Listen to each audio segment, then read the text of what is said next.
یحییٰ بن اقسم، جس سے میرے نویں امام کا مناظرہ ہوا دربار مامون میں، بہت بڑا عالم اسلام کا، اور سن رسیدہ، کوئی 90 برس کی عمر، مدینے میں ہے، اور ایسے میں روضہ رسول پر وہ بھی بیٹھا ہے، اور میرے امام جواد علیہ السلام بھی بیٹھے، صلوات پڑھے بآواز بلند محمد۔ امام بھی بیٹھے، سلام جواب سلام۔ امام نے اس کے چہرے کو دیکھا، کہا کہ مجھے لگ رہا ہے کہ دل میں کوئی سوال ہے،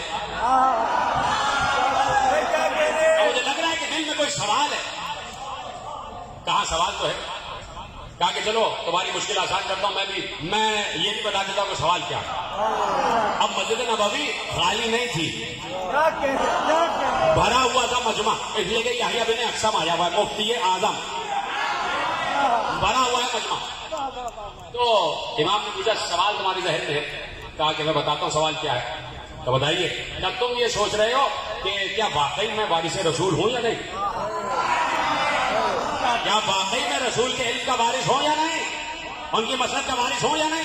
گردن جھکا کے کہا واقعی یہی سوچ رہا تھا۔ پہلے تو اسی پر آپ داد دیتے تھے معصوم کو کہ ابھی اس نے سوال کیا نہیں، اور معصوم نیتوں تک پہنچ گئے، کہ واقعی میں یہی سوچ رہا تھا۔ کہا کیسے یقین آئے گا؟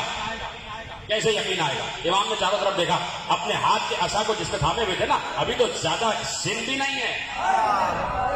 یہ امام کے پاس جو عصا ہوتا ہے نا، میں نے یہیں پر کسی تقریر میں عرض کیا تھا، ابھی صرف آپ کو 30 سیکنڈ میں جملہ عرض کر دوں کہ امام ابو حنیفہ نکلے اپنے گھر سے، اور امام صادق علیہ السلام کی عمر مبارک، سن مبارک 25 برس کا ہے، 24 سے 25 برس، ابھی ینگ۔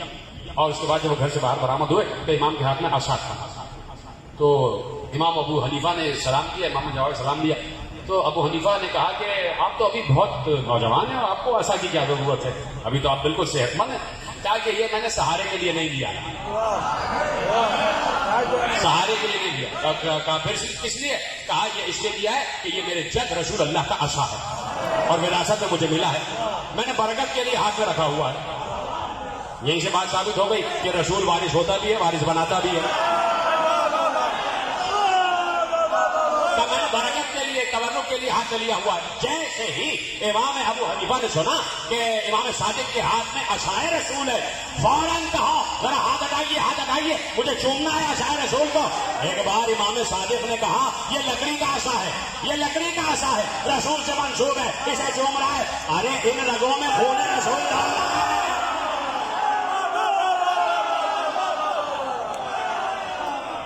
ان رگوں میں خون رسول دوڑ رہا ہے۔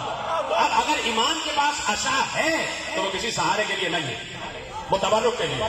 تو میرے امام تقی علیہ السلام کے پاس عصا، اور ایسے میں یحییٰ بن اقسم نے کہا کہ کیسے معلوم ہو کہ آپ ہی امام وقت ہیں؟ کہا کہ اچھا یہ عصا گواہی دے تو مان لے گا؟ بات ہی ختم ہو گئی میرے حدیث۔ کہا یہ عصا گواہی دے تو مان لے گا؟ چپ ہو گیا۔ امام نے عصا کی طرف اشارہ کیا، عصا نے کلمہ پڑھا، اور مکمل کلمہ پڑھا۔ بھائی میں نے کہہ دیا، آپ سمجھ جائے نا، مکمل کلمہ پڑھا، لا الہ الا اللہ محمد رسول اللہ وانت حجت اللہ فی الارض، اور میں گواہی دیتا ہوں کہ آپ اس زمین پر اللہ کی حجت۔ تو اب کائنات کی ہر شے پہچانتی ہے کہ امام کو